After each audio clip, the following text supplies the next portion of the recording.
तो सबसे पहले हम 3 मार्क्स का एक क्वेश्चन करते हैं, उसके बाद 1 मार्क के क्वेश्चन किस तरीके से पूछे जाएंगे वो मैं बताऊंगा आपको, ठीक है। तो ये क्वेश्चन है आपका, solve the following linear programming problem graphically. Max Z is equal 3x plus 9y x plus 3y less than equals to 60 x plus y greater than equals to 10 x less than equals to y और x greater than equals to 0 y greater than equals to 0, ठीक है। 3 marks में है ये। तो सबसे पहले क्या करेंगे, जो इनइक्वालिटीज दी हैं उन्हें इक्वेशंस में चेंज करेंगे। लिखेंगे first we change the inequalities in equations, okay. तो ये हुआ x plus 3y is equals to 60, x plus y is equals to 10 और x is equals to y, ठीक है। अब इनके ग्राफ ड्रॉ करने के लिए पॉइंट्स निकालते हैं। तो कैसे करेंगे, लिखेंगे from first x plus 3y is equals to 60, एक बार x को 0 पुट करेंगे, एक बार y को, ओके। तो at x is equals to 0 3y is equal 60, y की वैल्यू कितनी आई 20, तो पॉइंट क्या आ गए 0 20। एक बार y को 0 पुट करोगे, at y is equals to 0, so x कितना आ जाएगा 60, पॉइंट क्या आ गए आपके 60 0, ठीक। अब ये इक्वेशन जिस इनइक्वालिटी से बनाई गई है उसे लेंगे ये देखने के लिए कि इसका ग्राफ जो है वो अंदर की तरफ आएगा या बाहर की तरफ जाएगा, यानी ओरिजिन की तरफ ड्रॉ करेंगे या ओरिजिन से दूर की तरफ ड्रॉ करेंगे। तो लिखेंगे from the inequality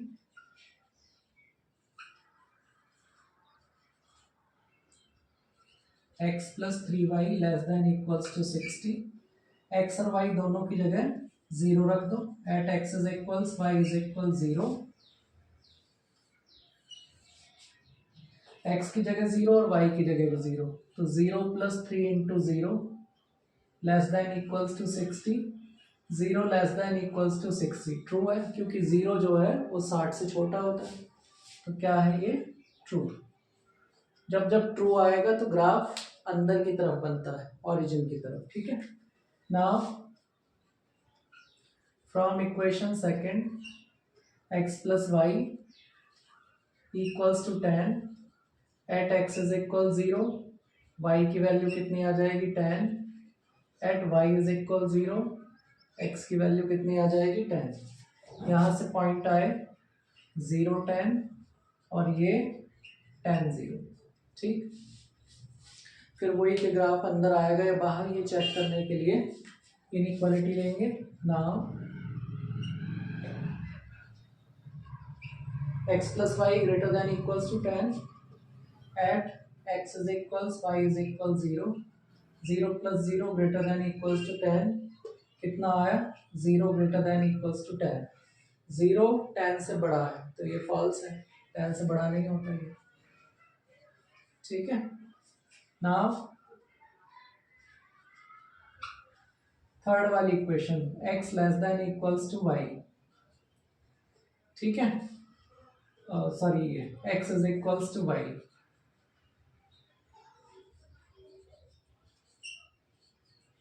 from equation third. ऐसी वाली जो इक्वेशन होती हैं जिनमें कांस्टेंट टर्म नहीं दी होती है अलग से, ठीक।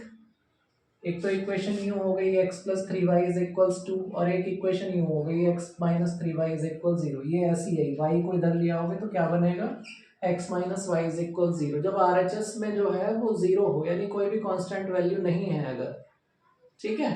वेरिएबल के साथ भले ही कोई कांस्टेंट वैल्यू है, जैसे x minus 2y is equal 0 लिखा, लेकिन जो अकेली कांस्टेंट वैल्यू जो होती है इधर की तरफ वो कांस्टेंट वैल्यू ना होके ये 0 है अगर, यानी 1 2 3 4 5 ऐसे कुछ ना होकर अगर 0 दिया है, तो सबसे पहले पॉइंट निकालने के लिए हम क्या करेंगे, एट x इज इक्वल 0, जैसे पिछले वाले इक्वेशंस में किया है, तो y की वैल्यू क्या आई 0, पॉइंट क्या हो जाएंगे 0 0, अगेन अगर हम y की जगह 0 रखेंगे तो x भी 0 हो जाएगा, तो फिर से वही पॉइंट आ जाएगा। तो इसलिए x की जगह क्या पुट कर दोगे, एट x इज इक्वल्स 10, तो y इज इक्वल्स भी क्या आ जाएगा 10, तो पॉइंट आया कितना 10 10। ठीक है, अब इसका ग्राफ, जो सबसे ज्यादा इम्पोर्टेंट चीज है वो इसके ग्राफ की बात है बस, इसमें बाकी का ग्राफ आप ड्रॉ कर सकते हैं, समझ में भी आती है चीजें, इसमें थोड़ा सा कंफ्यूजन रहता है। ठीक, तो ध्यान देंगे, लिखेंगे from x less than equals to y. जब भी ऐसी इक्वेशन आती है या ऐसी इनइक्वालिटी आती है जिसमें RHS में कांस्टेंट वैल्यू ना देकर इस तरीके से दिया हुआ है, जैसे x less than equals to y हो, या यूं दे देता है x minus y less than equals to 0, या यूं दे देता है x minus 2y less than equals to 0, या 2x minus y less than equals to 0, मतलब बराबर में अगर 0 है तो आप चेक करने के लिए, जैसे इसमें हमने ग्राफ चेक करने के लिए क्या किया है, x और y दोनों की जगह क्या रखा है, 0 रखा है। ठीक है, लेकिन इसमें 0 रखकर आप एक्यूरेटली नहीं पता लगा सकते कि भाई ग्राफ जो है वो अंदर की तरफ आएगा या बाहर की तरफ जाएगा। ठीक है, ऐसे वाली जो इनइक्वालिटीज होती हैं, ऐसी वाली जो इक्वेशंस होती हैं, उनमें नहीं पता चल सकता है। तो उसके लिए हम क्या करते हैं कि 0 0 ना रखकर क्या रखेंगे, या तो tan 0 रख लो या 0 tan, मतलब कोई भी एक एक्सिस वाला पॉइंट रखेंगे, या तो x एक्सिस वाला या y एक्सिस वाला। अब दिमाग में जो है ना डिस्टरबेंस या झमेला क्रिएट करने की आवश्यकता नहीं है, सिर्फ ये ध्यान रखो कि RHS में जब भी ऐसा इक्वेशन आए जिसके RHS में 0 हो, कांस्टेंट वैल्यू ना हो, तो उसमें ये चेक करने के लिए कि उसका ग्राफ अंदर बनेगा या बाहर बनेगा, आप पॉइंट रखें tan 0। किसका पॉइंट है ये, x एक्सिस का। tan 0 कहाँ लाई करता है, x एक्सिस के ऊपर, तो tan 0 रखें इसमें। अगर ट्रू आ जाती है कंडीशन तो ग्राफ x एक्सिस की तरफ आएगा, अदरवाइज y एक्सिस की तरफ जाएगा। ठीक है, तो हम क्या रखेंगे, एट tan 0, x की जगह tan लेस देन 0। तो हम ये देख रहे हैं tan जो है वो 0 से छोटा तो होता नहीं, तो ये कंडीशन कैसी है, फॉल्स है, माने ग्राफ किसकी तरफ जाएगा, y एक्सिस की तरफ। क्यों, क्योंकि हमने पॉइंट किसके लिए हैं, x एक्सिस के। अगर x एक्सिस के पॉइंट लेके हमने पुट किए हैं और फॉल्स आ गया तो ग्राफ जाएगा y एक्सिस की तरफ।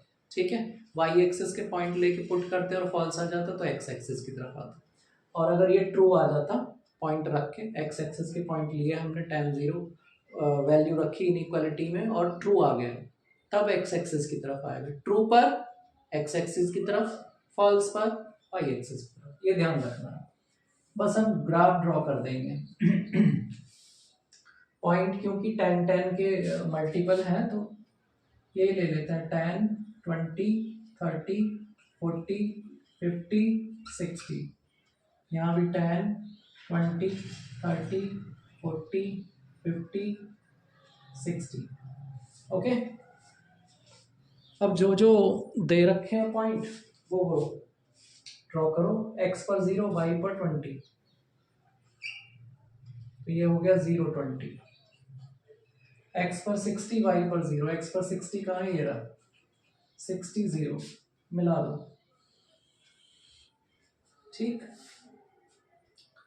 ओके, इक्वेशन का नाम लिख देना, कौन सी वाली थी भैया, x plus 3y is equal 60। ठीक है, इसके बाद दूसरे पॉइंट है 0 10 tan 0, 0 10 का है ये रहा, x पर 0 y पर 10, ये 0 10 है, और tan 0 का है ये रहा, मिला दो इनको भी, तो ये वाली इक्वेशन बन गई आपकी x plus y is equals to 10। Okay, और थर्ड वाली है x is equals to y, तो इसके पॉइंट हैं 0 0 0 0 यहाँ पर होंगे, और tan 0, x पर 10 सॉरी tan 10, x पर 10 और y पर भी 10, ये आया tan 10, मिला दो इसको भी, ये आ गई x is equals to y. अब ये हम देख रहे हैं कि यहाँ पर पहली वाली जो इनइक्वालिटीज थी वो ट्रू थी, यानी पहली वाली इक्वेशन का ग्राफ अंदर की तरफ आएगा, तो ऐसे एरो मार्क लगा देंगे छोटे छोटे से, जिससे ये पता चल जाए कि अंदर की तरफ ग्राफ आ रहा है जी। ठीक, इसका फॉल्स है दूसरे वाले का, तो इसका ग्राफ बाहर की तरफ जाएगा।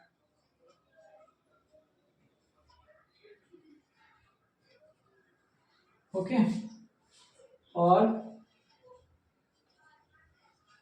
थर्ड वाले में क्योंकि फॉल्स है ये, हमने पॉइंट एक्स एक्सेस वाले लिए थे, तो फॉल्स आने पर किसकी तरफ जाएगा, वाई एक्स की तरफ। तो ये वाई एक्सिस की तरफ जो है ड्रॉ करेंगे, जो एरो मार्क है, जो तीर चल रहे हैं ये वाई एक्सिस की तरफ चलाएंगे। अब जहां ये सारे एरो मार्क जो है वो मिल रहे हैं, वो वाला कौन सा रीजन होगा, आपका फीजेबल रीजन जो सॉल्यूशन के लिए रिक्वायर्ड है, ये है। ठीक है। जब आप इसको ग्राफ कॉपी के ऊपर बनाएंगे तो ये जो इंटरसेक्टिंग पॉइंट है ये आपको पता चल जाएंगे, ये पॉइंट कितना है, ये पॉइंट कितना है। जैसे ये करीब करीब आ रहा है 5, तो ये 5 0 हुआ।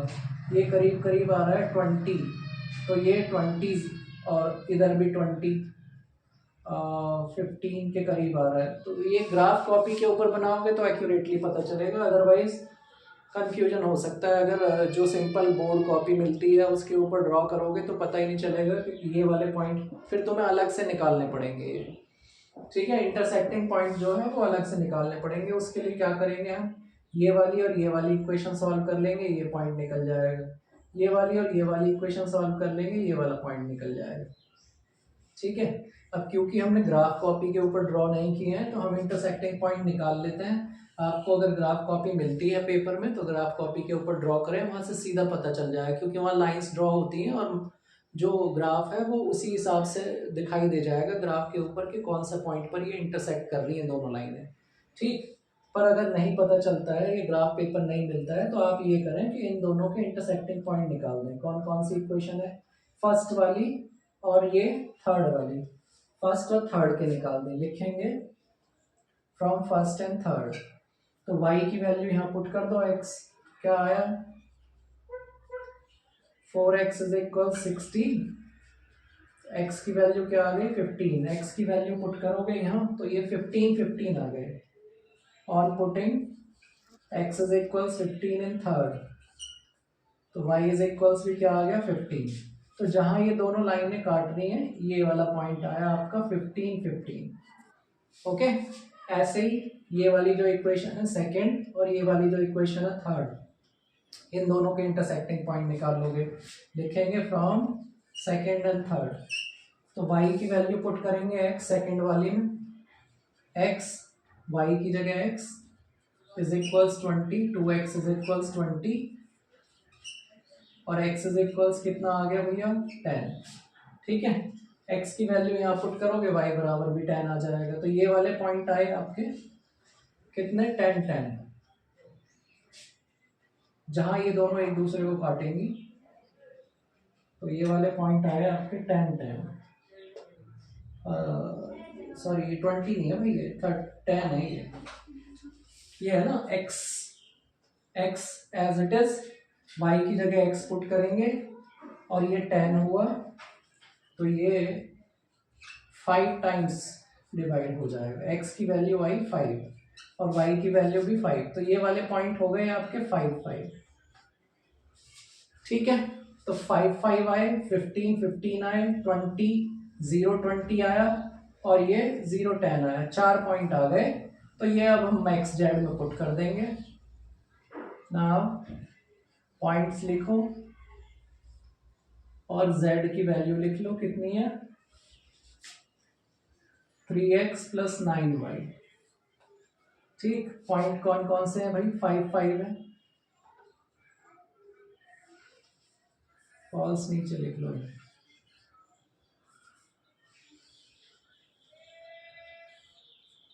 5 5 है पहला पॉइंट, दूसरा 15 15 है, तीसरा 0 10 है और चौथा 0 20। ओके। ये पुट करेंगे यहाँ 3 इंटू 5 प्लस 9 इंटू 5 कितना आया, 3 5 जो 15, 9 5 जो 45, 45 और 5 50 और 10 60। ऐसे ही ये 3 इंटू 15 प्लस 9 इंटू 15, तो ये कितना आ गया सॉल्व करके 45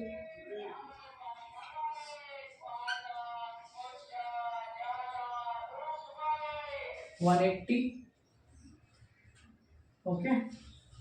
ऐसे ही x की जगह 0 रखेंगे तो 0 9 10 जा 90, 3 into 0 plus 9 into 10 is equals कितना आया 90, 3 इंटू 0 प्लस 9 इंटू 20 कितना आया 180।